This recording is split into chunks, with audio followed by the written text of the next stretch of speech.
Recorded Books presents Strong as Fire, Fierce as Flame by Supriya Kelkar.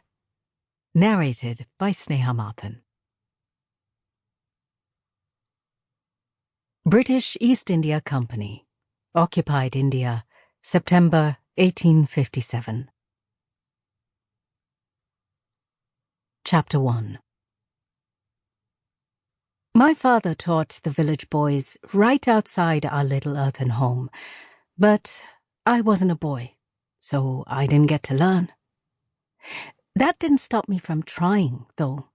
I sat high up in the tree at the end of our front yard, peering through the rubbery green leaves as my father started the school day like he always did, by writing the date on the black writing slate in his hand.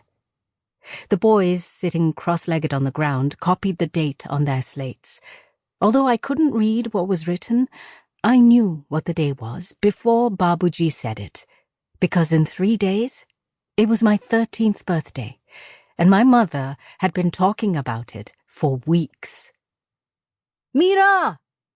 Ma called out to me as she rushed from the doorway of our tiny rectangular home, a wicker bowl in her hand.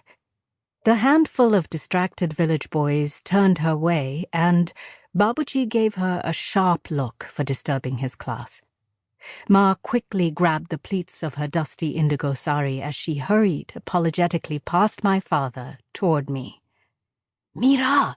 she whispered, swatting at my dangling left foot until I was forced to jump down. "You know you aren't allowed in his class. We have to get to the market."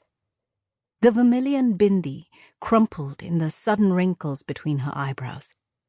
"We only have 3 more days." Ma bit her lip like she always did when she was sad, and began down the village path, guiding me along. We passed house after house, still glistening with dewdrops from the night before, bleating goats, and a prowling orange and white cat, its fur matted with dirt. And Ma kept chewing at her lower lip. She wasn't sad because I was turning 13 in 3 days. She was sad because in 3 days I was going to have to move in with my husband and his family. I was sad too, and frustrated that I didn't have a say in any of this. After all, it was my life, my future that was being determined for me. Krishna and I were married when we were little. Ma loved to tell the story, far out of Babuji's earshot, of what happened when I saw the sacred fire that we would circle in the ceremony. I got so nervous at seeing the flames up close, at feeling the heat against my tiny sari. I'd had an accident in Babuji's lap. I bet not many brides wet themselves on their wedding day. But what did you expect from a scared 4-year-old? "You'll remember to behave yourself there, won't you, Meera?" Ma asked, as we walked past the large round stepwell you could gather water from or swim inside. We turned toward the tiny grey stone temple that peacocks pranced around. I gazed at the birds, at the brilliantly colored male who got all the attention from passers-by for his stunning display of feathers, while the peahens seemed to do all the work, caring for their young in the background. "And you listen, right? You won't stare off at the birds when Krishna's mother tells you to do something?" Taking in the winking golden eyes on the peacock's feathers, I shook my head. "No, birds.